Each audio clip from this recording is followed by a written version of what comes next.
everybody, it's Melissa Sorrentino here to talk to you about improv scene work.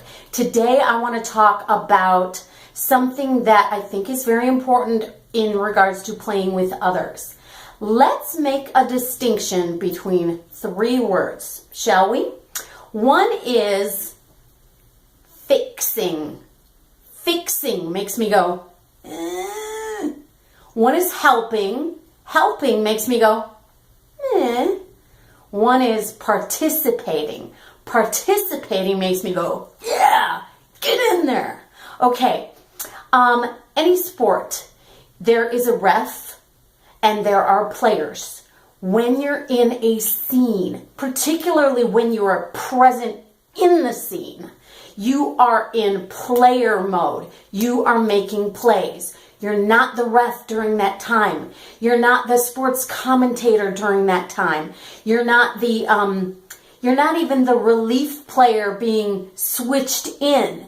That would have happened prior to the, whistle or whatever it is that starts the play of the scene. So let's try to be totally fully present, and whatever little part of your brain is like wanting to be a ref or a critic or a helper or a fixer, God forbid, let that person just wait until maybe they're either on the back line or giving themselves notes after the show so that they can, or scene in a class environment.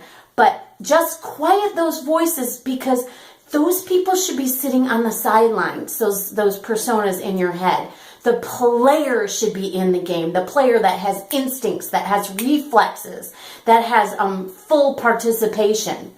Now, I understand that a lot of people are very sweet and generous of spirit and heart, and you are a facilitator. And that's a beautiful, wonderful thing in life.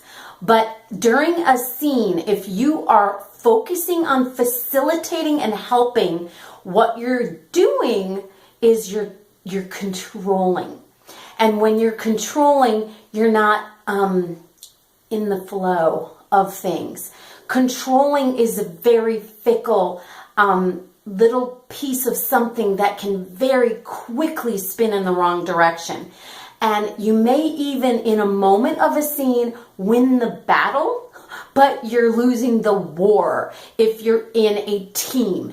And when you're in a team, you are a foot soldier in an army, and you guys are in it to win it together.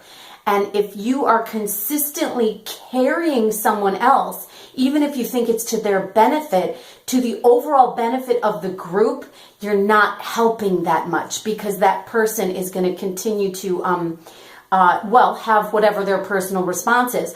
Obviously, for some people, they'll continue to, get carried, and then they're not going to manifest the skills and the strength to be able to hold their own. And then, God forbid, you get the flu and only 2 or 3 people show up, and that person is, kind of hung out to dry. And that's representing your team, That's your name up there, your team name up there. So I want to give a recommend for in the exact moments that's taking place.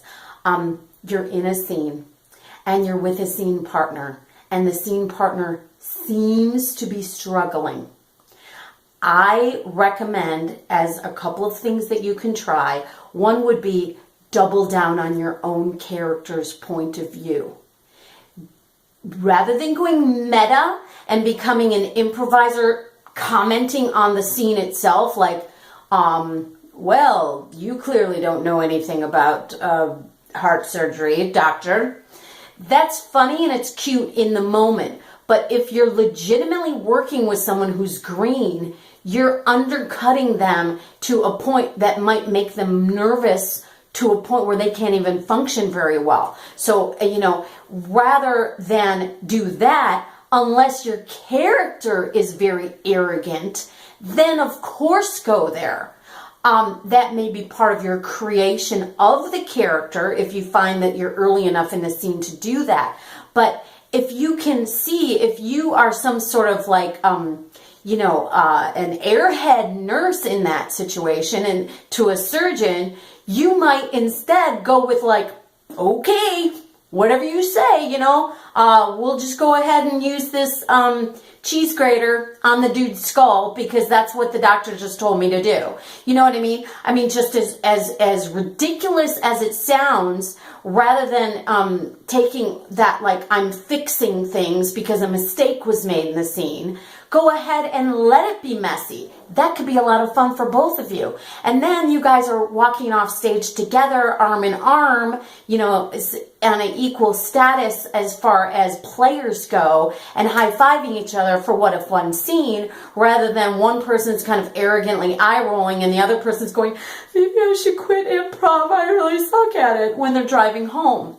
You see how I'm talking like big picture stuff. So, I don't want to belabor it too much because I could try to describe, and I think I'm just going to get myself stuck in a hole if I keep going in this direction.